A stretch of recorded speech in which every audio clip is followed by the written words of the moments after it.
அனைவருக்கும் வணக்கம். உங்க எல்லாருக்கும் தெரியும், கடந்த வாரம் எங்களுடைய தலைவருடைய சுற்றுப்பயணம் தொடர்பாக எங்களுடைய பொதுச் செயலாளர் வந்து திருச்சியில முதல் சுற்றுப்பயணம் ஆரம்பிக்க இருந்துச்சு. அதுக்காக எங்களுடைய பொதுச் செயலாளர் அண்ணன் ஆனந்த் அவர்கள் வந்து போன வாரம் திருச்சி கமிஷனரேட்ல மற்றும் அது பெரம்பலூர், அரியலூர்லாம் சந்திச்சு அந்தந்த போலீஸ் ஸ்டேஷன் எஸ்பி கிட்ட கடிதம் கொடுத்திருந்தாங்க.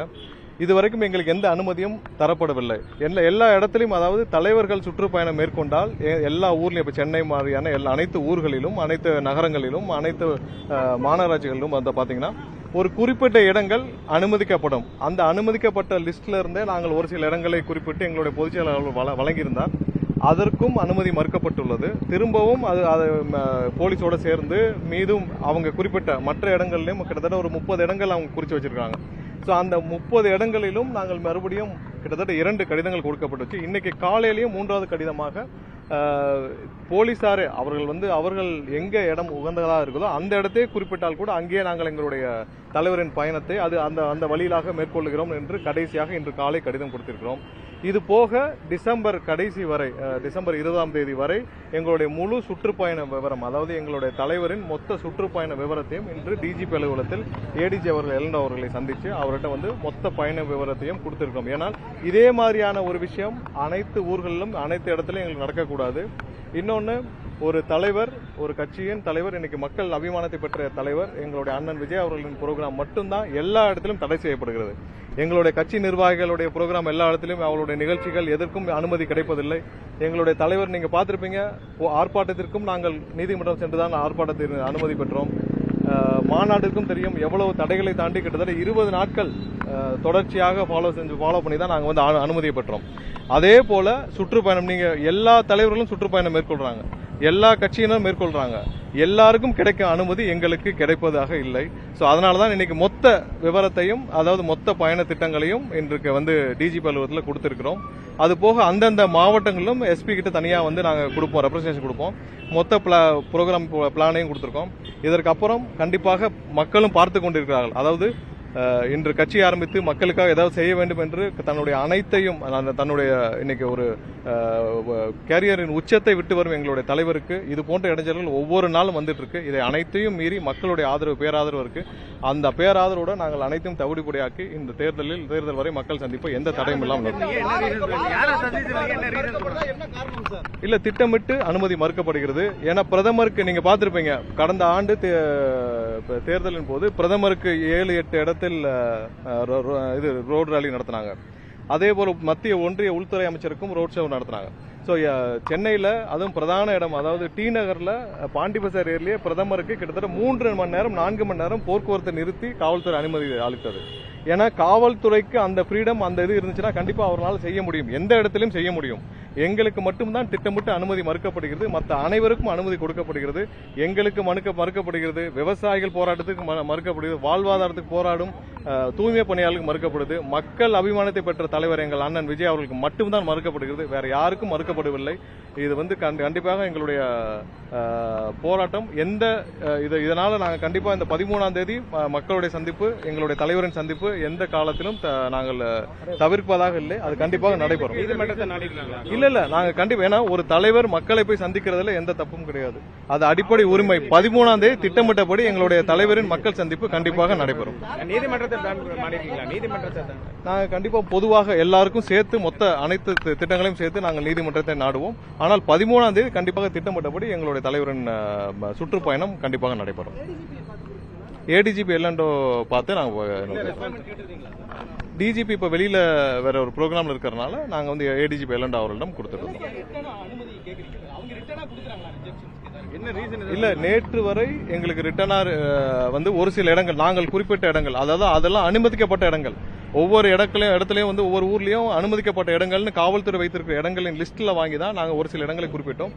அதற்கும் அனுமதி மறுக்கப்பட்டது. அதனால நாங்க இன்னைக்கு என்ன சொல்லியிருக்கோம்னா, இன்னைக்கு காலையில 10 மணிக்கு எங்களுடைய நிர்வாகிகள், மாவட்ட நிர்வாகிகள் திருச்சியில லெட்டர் கொடுத்திருக்காங்க. அதுல என்ன குறிப்பிட்டிருக்கோம்னா, போலீஸே ஒரு இடத்தை தேர்வு செய்து கொடுத்தாலும் நாங்கள் அதில் நடத்தி கொள்ள தயார் அப்படின்னு சொல்றாங்க. அவங்க வந்து போக்குவரத்து நெரிசல், மக்கள் நடமாட்டம் அதிகம் உள்ள பகுதின்னு சொல்றாங்க. மக்கள் நடமாட்டம் அதிகம் உள்ள இல்லாத பகுதினா நாங்க பாலைவனத்துல தான் வச்சுக்க முடியும், இங்க ஊர்கள்ல வைக்க முடியாது. சென்னையில பிரதானமான ஒரே நிமிஷம், சென்னையில பாண்டி பசார்லயே பிரதமருக்கு ரோட் ஷோவுக்கு அனுமதித்த இந்த அரசு பாண்டி பஜார்ல டி நகர்ல பிரதானமான பாண்டி பஜார்ல அனுமதித்த அரசு கிட்டத்தட்ட 8 மணி நேரம் போக்குவரத்து அனைத்தும் முடக்கப்பட்டது பாண்டி பஜார்ல. அதையே செய்ய முடிந்த அரசு நாங்கள் அதுவும் ஸ்கூல் நாள் அன்னைக்கு லீவு, நாங்கள் சனிக்கிழமை தான் 13ஆம் தேதி திட்டமிட்டது. அன்னைக்கு ஸ்கூல் காலேஜஸ் லீவு நாள், அன்னைக்கு எந்த இடையூறும் இருக்காது. கண்டிப்பாக காவல்துறை என்னதால் செய்ய முடியும். ஆனால் அவர்களுக்கு யாரிடம் இருந்தோ வந்த அழுத்தத்தின் காரணமாக இப்படி நடந்தது. சுகாதார ஊழியர்கள் ப்ரொடெக்ட் பண்ணும்போது அங்க நான் வந்தேன்னா ஒரு சில பிரச்சனைகள் ஏற்படும் அப்படின்னு சொல்லி வீட்டுக்கு அழைத்து இல்ல, சுகாதார பணியாளர்கள் அவர்களே கேட்டுக்கொண்டதன் அடிப்படையில் அவர்களே அந்த பேட்டி சொல்லியிருக்காங்க. அவர்களே கேட்டுக்கொண்டதன் அடிப்படையில் தான் எங்களுடைய தலைவர் வந்தால் அதை காரணம் காட்டி அவருடைய போராட்டத்திலிருந்து அவர்கள் விரட்டி அடிக்கப்படுவார்கள் அவர்கள் கேட்டுக்கொண்டதன் அடிப்படையில் தான் எங்கள் தலைவர் வரவில்லை. மற்றபடி கண்டிப்பாக வந்திருக்கும். கண்டிப்பாக அதை பரிசீலித்து அந்தந்த மாவட்டங்களுக்கு அனுப்பி அது தேவையான அப்ரூவலை கொடுக்கிறோம் சொல்லியிருக்காங்க. கண்டிப்பாக இதில் மக்கள் சந்திக்க எந்த தடையும் இல்லை. எங்களுடைய தலைவர் கண்டிப்பாக திருச்சிக்கு போறதோ, அது ஒன்றும் திருச்சி ஒன்றும் ஒரு தடுக்கப்பட்ட பகுதியோ இல்ல யாரும் போகக்கூடாத பகுதியோ கிடையாது. திருச்சி இந்த மாநிலத்தின் ஒரு பகுதி. கண்டிப்பாக அங்க போறதுக்கு எந்த தலைவருக்கும் எந்த தடையும் யாரும் போட முடியாது. கண்டிப்பாக எங்களுடைய தலைவரின் சுற்றுப்பயணம் இருக்கும். இல்ல, இன்னும் ஒரு நாள் பார்த்துட்டு போவோம். பட் 13ஆம் தேதி கண்டிப்பாக இருக்கும்.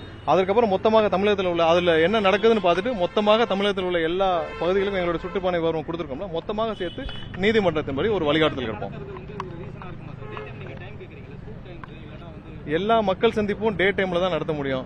எல்லாம் இரவு ஒரு 12 மணிக்கு 1 மணிக்கு நடத்த முடியாது. மக்கள் சந்திப்பு மக்களை சந்திக்க ஒரு கட்சியின் தலைவருக்கு பகல் நேரங்கள், அதுவும் நாங்க கேட்டிருக்கிறது ரொம்ப லீனியண்டா சனிக்கிழமை கேட்டிருக்கோம்.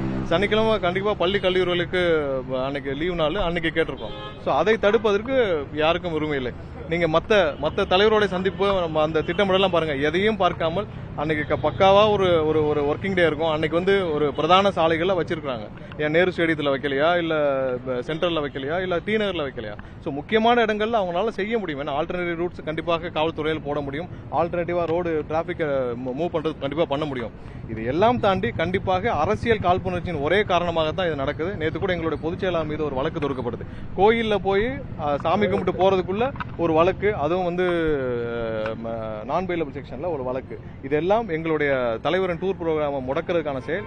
எதுவும் எங்களை தடுக்காதுதான் எங்களுடைய கடைசி கருத்து. 13ஆம் தேதி வரைக்கும் காவல்துறை அனுமதி வழங்கவில்லை என்றால் உங்களுக்கு அடுத்த கட்டம் இல்ல, இதுல மக்களை போய் சந்திக்கிறதுக்கும் திருச்சி போறதுக்கும் எங்களுடைய தலைவர் போறதுக்கும் யாரும் தடை போட முடியாது. இப்ப யாராவது திருச்சி போக கூடாதுன்னு சொல்லுவாங்களா?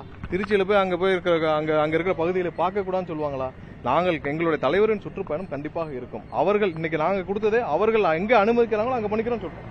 நீங்கள் எங்கே காவல்துறை எங்கே இதுல அனுமதி கொடுத்தாலும் எந்த இடத்தில் கொடுத்தாலும் நாங்கள் செய்து கொள்ள தயார்னு சொல்லியாச்சு. இதுக்கு மேல நாங்க என்ன சொல்றது? இன்னைக்கு எதிர்க்கட்சி தலைவரோட சுற்றுப்பயணம் இருக்கு. நீங்க எல்லாம் பாத்துட்டு இருப்பீங்க. லாஸ்ட் 3 மந்த்ஸ் நடந்துட்டு இருக்கு. இந்த 3 மாதங்களாக எந்தவித தடையும் கிடையாது. எதிர்க்கட்சி தலைவர் எந்தவித தடையும் கிடையாது. இன்னும் பல பேர் சுற்றுப்பயணம் செய்யறாங்க. எந்த தடையும் கிடையாது. அவர்கள் செய்வதெல்லாம் எல்லாருக்கும் எந்த ஒர்க்கிங் டேயும் பாக்குறதுல எதுவும் இல்லை. நாங்கள் அப்படி கிடையாது. நாங்கள் கண்டிப்பாக பொதுமக்களின் கருத்தில் கொண்டுதான் எங்களுடைய தலைவரின் சுற்றுப்பயணம் இருக்கும். எங்கள் தலைவரும் அதுல ரொம்ப கீழா இருப்பாங்க. எங்கெங்க பொதுமக்களுக்கு எந்தவித இடையூறும் இல்லாமல் என்ன செய்யணும் அதுதான் எங்க தலைவரும் செய்யும். மக்களை கண்டிப்பாக சந்திப்பது ஒரு தலைவரின் ஒரு அடிப்படை உரிமை. அது கண்டிப்பா பரிசீலனை செய்வோம்னு சொல்லியிருக்காங்க. நாங்க கிடைக்கும் நம்புறோம். இருந்தாலும் நாங்கள் நீதிமன்றம் நாடுவோம். இப்போதைக்கு திருச்சியிலையும் அரியலூர்லையும் கொடுத்துருக்கோம், பெரம்பலூர்லையும் கொடுத்துருக்கோம். அடுத்தடுத்த மாவட்டங்கள் அடுத்தடுத்த வாரங்கள்ல நாங்க போறப்போ இதே மாதிரியான ஒரு பிரச்சனைகள் வந்தால் நாங்கள் எதிர்கொள்றதுக்காக தான் இப்போ மொத்தமாக கொடுக்கும். இல்ல, இப்போதைக்கு எங்கேயுமே அப்ரூவல்னு கொடுக்கல, ரிட்டர்ன் அப்ரூவல்னு கொடுக்கல. அடுத்தடுத்த வாரங்கள்ல நடக்கிற ப்ரோக்ராமுக்கு இதே மாதிரியான இடையூறுகள் இருக்கக்கூடாதுன்னு சொல்லிட்டு மொத்தமா இன்னைக்கு டிஜிபி ஆஃபீஸ்ல ரெப்ரசன்டேஷன் கொடுத்துருக்கோம். அடுத்தடுத்த மொத்தமா எல்லா பிளானுக்கும் சேர்த்தா நாங்க அடுத்து நீதிமன்றத்தில் உயர்நீதிமன்றத்தை நாடி அங்க ஒரு டைரக்ஷன் பெறலாம்னு திட்டமிட்டிருக்கோம். அது இந்த வாரத்தில் நடக்கிறதை பொறுத்தான். பட் கண்டிப்பாக இதுல இந்த 13ஆவது ப்ரோக்ராம்ல எந்தவித தடையும் இருக்காது. ஒரு மக்களை சந்திக்கிறதுல எந்தவித தயக்கமும் இருக்காது. இதுல நாங்க எங்களுடைய பயணம் திட்டமிட்டபடி இருக்கும்.